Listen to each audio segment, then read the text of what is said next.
What is actually meant by accuracy with pressure sensors?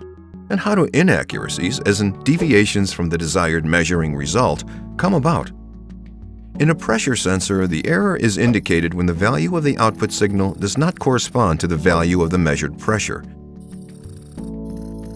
And because that's not so easy to see or explain, let's take an abstract example.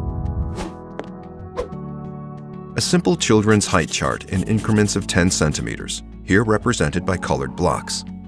Based on this benchmark, the three most important accuracy-relevant factors for pressure sensors will now be explained. The zero-point error describes the deviation of the start of the measuring range from its set value. It arises when the chart has been set too high or too low. As a result, the whole scale shifts and all the measuring results will deviate from the actual value by exactly this value. The span error occurs between the 0 point and the full scale value. It arises when the distance between the individual divisions is constant, but constantly wrong.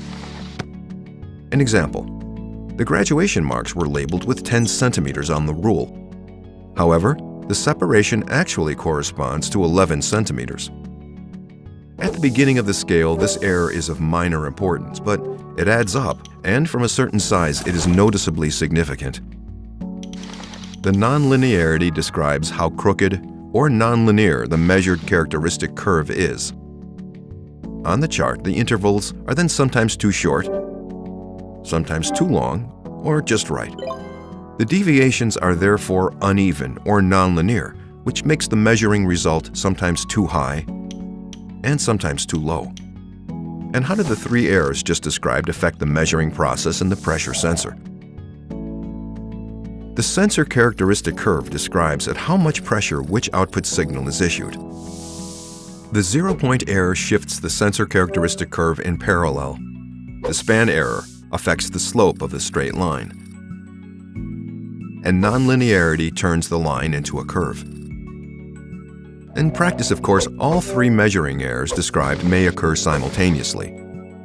For individual measuring points, this can strengthen the errors or they could cancel each other out.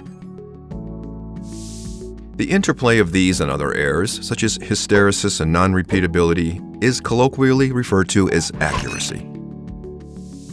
For each VICA pressure sensor, you will find a list of the individual accuracy-relevant information in the datasheet. Thus, you can easily choose the right pressure sensor in accordance with the accuracy required for your measuring task. If you still have questions, we are happy to assist you in selecting the right measuring instrument for your accuracy requirement.